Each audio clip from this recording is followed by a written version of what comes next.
Bonjour à toutes et à tous et bienvenue dans ce nouvel épisode de notre podcast étudiant. Aujourd'hui, on vous emmène dans les coulisses d'un projet qui vous mettra des étoiles dans les yeux. Exactement, ce projet nous plonge au cœur du domaine de la robotique et on va découvrir ensemble comment il a été imaginé, conçu et développé. Pour en parler, on a la chance d'accueillir aujourd'hui 3 étudiants de GMP, Fénicia, Mathieu et Élise, qui font partie de l'équipe en charge de ce projet. Salut à vous! Salut, merci pour l'invitation, ça fait plaisir d'être là. Salut, ouais, c'est cool, merci. Alors, pour commencer, est-ce que vous pouvez vous présenter rapidement et nous expliquer votre rôle dans le projet ? Je m'appelle Mathieu Mandé, je suis en BUT GMP 3 en apprentissage dans le parcours simulation numérique et réalité virtuelle. Et je me suis principalement occupé de la programmation du robot sur son logiciel. Moi, je m'appelle Fénicia, je suis aussi en 3e année de BUT GMP et aussi en alternance. Et dans le groupe, j'ai essentiellement servi à faire les calculs et tout ce qui était compte rendu, rédaction en fait, du projet. Bonjour, donc je m'appelle Élise Corsi, dans le même parcours que les deux camarades.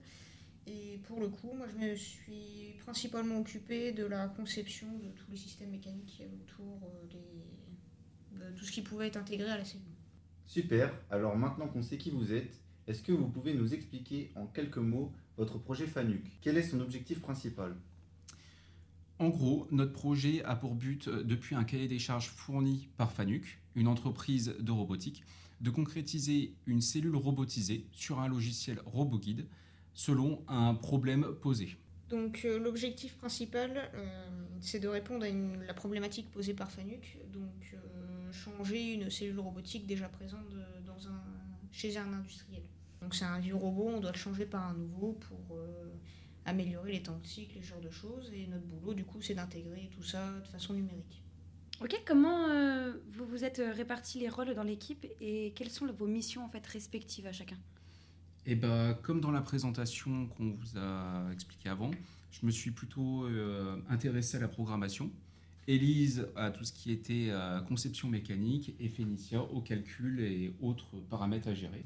Donc, à savoir que cette expérience, ce projet nous a aussi permis d'améliorer nos connaissances et compétences dans des logiciels de conception, de simulation, particulièrement aussi sur les robots parce qu'on a manipulé les robots à la main. Le fait qu'on soit allé une journée chez FANUC France, donc l'entreprise où on va passer le concours prochainement, ça nous a permis de voir les robots, le fonctionnement, de discuter avec les employés et de savoir comment on pouvait fonctionner, comment on pouvait s'améliorer et comment on pouvait justement enrichir notre capacité à améliorer ce projet. Savoir que aussi, comme on est tous les trois en alternance, il a fallu qu'on concilie nos périodes d'alternance et nos périodes d'IUT, donc pour pouvoir travailler tous les trois en groupe et en même temps sans trop être surchargés de travail. Et donc j'imagine et nous imaginons tous que ce projet n'a pas dû être hyper simple à réaliser. Quels ont été les plus gros défis que vous avez rencontrés jusqu'ici ? Donc pour ma part, dans le domaine de la réalisation mécanique et de la simulation de tout ça, c'était surtout la prise en compte du préhenseur, de la cellule en elle-même. Donc arriver à intégrer tous les systèmes que je devais concevoir dans cet environnement-là. De mon côté, c'était plutôt la programmation sur le logiciel RoboGuide de chez FANUC. On était habitué à faire des cas particuliers en cours et ici on était plutôt sur un cas industriel. Certaines options n'étaient pas vraiment mises en avant à l'IUT. On a dû se renseigner de notre côté pour obtenir un résultat assez convenable afin d'être qualifié. Moi je trouve qu'il y a eu aussi un petit peu la communication étant donné que parfois on n'avait pas tout le temps les mêmes temps pour s'occuper après les cours, qu'il fallait consigner les cours et les projets en plus de l'alternance. Parfois ça a été un petit peu compliqué de pouvoir être tous les trois et de travailler correctement. En tout cas, ça a l'air d'être quand même une super expérience. Et vous, qu'est-ce que ce projet vous apporte en termes de compétences ? Vous pensez que ça va vous aider par la suite ? Carrément, parce que ce projet il met vraiment dans des conditions, comme je l'ai dit, industrielles, sur des cas réellement concrets, où on est en compétition avec des écoles plus spécialisées, je dirais des licences robotiques, alors que nous, on est en option. Si je peux rajouter, c'est toujours un plus sur mon CV. On candidate tous les trois sur des écoles d'ingé et c'est vraiment un plus d'avoir participé à ce concours. Et pour ma part, c'est vraiment un gain de compétences au niveau du travail en équipe, de la prise en compte des idées de chacun et aussi d'être capable de réfléchir à un projet sans être ensemble tout le temps, donc dans une même salle, devoir le faire à distance. travailler pendant certaines périodes tout seul et essayer de regrouper nos projets après. Donc vraiment une grosse expérience sur le travail d'équipe qui peut arriver en entreprise aussi. Et à savoir aussi, la chose qui a été bien, c'est qu'on a eu la chance d'être sélectionné pour la finale. Donc, c'est-à-dire qu'on a passé la première phase d'admission qu'on n'avait pas fait l'année dernière. Et donc là, ça nous apporte une expérience en plus qui va nous permettre justement de pouvoir concourir entre guillemets contre des écoles d'ingé et des écoles plus spécialisées. Du coup, vous nous parlez de concours, mais qu'est-ce que c'est exactement ? Comme on l'a dit, on fait partie de la formation SNRV, donc simulation numérique et réalité virtuelle. Et dans ce projet, donc, on a les projets de SAE. Et le projet SAE, du coup, c'était le concours Olympiade FANUC, dans lequel on avait un cahier des charges avec un descriptif. C'était une entreprise qui nous demandait de robotiser une cellule, en fait. Et nous, notre objectif, c'était de robotiser la cellule virtuellement, de créer toutes les contraintes, les spécificités, les sécurités, etc. qu'on pouvait trouver derrière. Et ensuite, après ce concours, on a eu une sélection qui nous a permis d'en venir justement à la finale. Donc c'est quand même une grande finale, il n'y a pas que 3 équipes, il y a une dizaine d'équipes. Et on va donc concourir contre ces 10 équipes. En définitive, si un étudiant voulait se lancer dans un projet comme le vôtre, quels conseils vous lui donneriez ? Pour ma part, ce serait surtout de se focaliser sur l'organisation au début de projet. Donc bien fixer qui fait quoi et à quel moment. Comme ça, tout le monde peut partir de son côté sur ce qu'il a à faire, sans trop déranger l'autre ou superposer avec le travail de l'autre. Et puis sinon, après, c'est surtout la communication, beaucoup. Donc travail d'équipe et essayer de bien faire comprendre à l'autre l'image qu'on veut du projet. Le rendu va pas être trop mal. Oui, je suis totalement d'accord avec le fait qu'il faut savoir bien communiquer.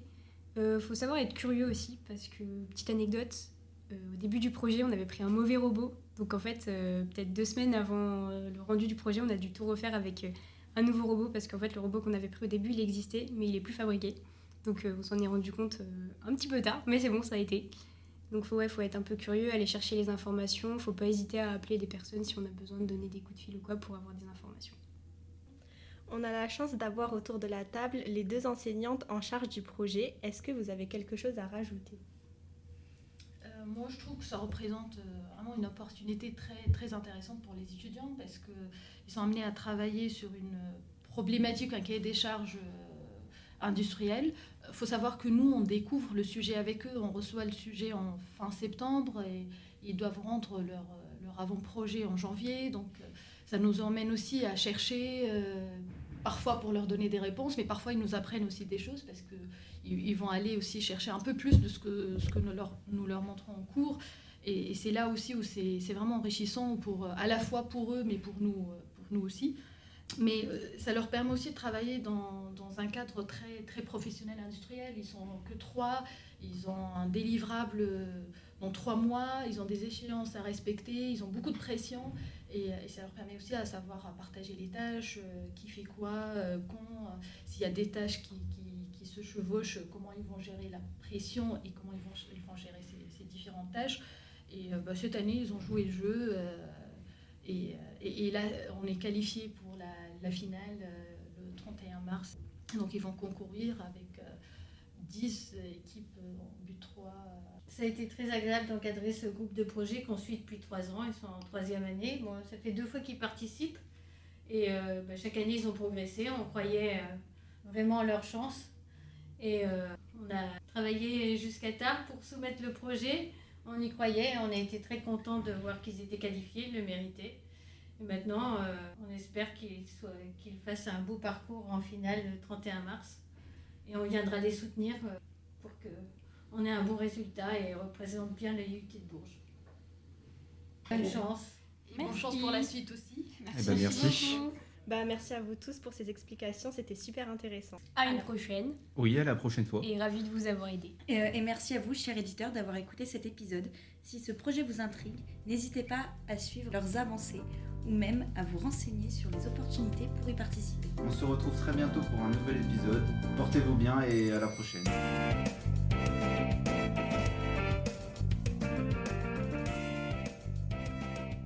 Comme on l'a dit en début de podcast, ça se dit ça ?